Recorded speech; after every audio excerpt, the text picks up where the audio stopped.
Salve galera, aqui é o professor Kleber Paganelli aqui da Escola Rico Domingues, novamente com mais uma dica de direito processual do trabalho.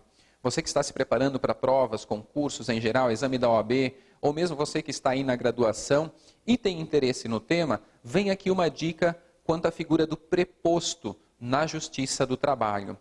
Aqui a dica diz respeito às características do preposto e, sobretudo, quem pode ser preposto na Justiça do Trabalho. E para nós trabalharmos esse tema, nós temos que nos voltar ao texto da lei, especificamente o texto da CLT, o artigo 843, parágrafo 1º da CLT, vai dizer quem é o preposto na Justiça do Trabalho. Acompanhem comigo, artigo 843, parágrafo 1º aí na tela. Ele diz o seguinte: é facultado ao empregador fazer-se substituir pelo gerente ou qualquer outro preposto que tenha conhecimento do fato e cujas declarações obrigarão o proponente. Muita atenção aqui, pessoal, porque o examinador ele gosta de fazer a pegadinha clássica do tipo, o empregador, ou melhor, o preposto, para poder ser preposto, ele tem que ter presenciado os fatos. Ele tem que ter sido contemporâneo ao reclamante para poder depor em juízo na condição de preposto. Ou ainda, o preposto tem que ter vivenciado os fatos. Tudo isso que eu falei é falso, pessoal. Porque vejam o texto da CLT. O preposto tem que ter conhecimento dos fatos. Ele não precisa ser contemporâneo, ele não tem que ter vivenciado os fatos, ele não tem que ter presenciado os fatos.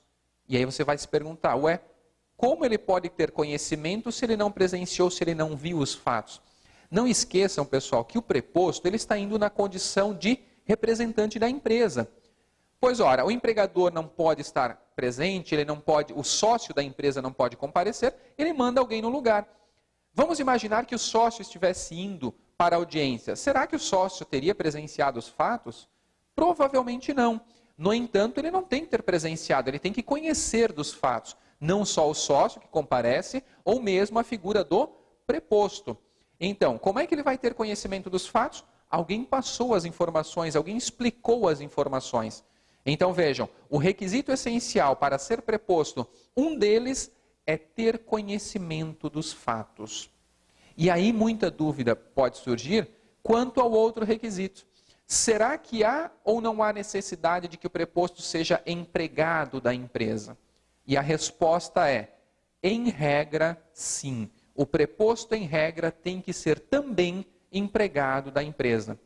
Então vejamos, basicamente dois requisitos. Preposto, ter conhecimento dos fatos, e sabemos que ter conhecimento não quer dizer ter presenciado, ter visto. E outro requisito, em regra, é que o preposto seja empregado da empresa. E aí o examinador ele vai cobrar a exceção de você. Em que situações o preposto não precisa ser empregado da empresa?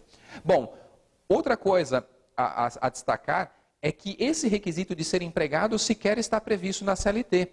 Nós acabamos de ver que o 843, parágrafo 1º, traz como requisito ter conhecimento dos fatos. O entendimento, no sentido de que, em regra, ele deve ser empregado, é sumulado, súmula 377 do TST. É nessa súmula que nós encontramos a exigência de que o preposto também, em regra, tem que ser empregado da empresa. E aí eu volto ao questionamento. Quando o preposto não precisa ser empregado? Acompanhem comigo na tela o que diz a súmula 377 do TST. Preposto, exigência da condição de empregado.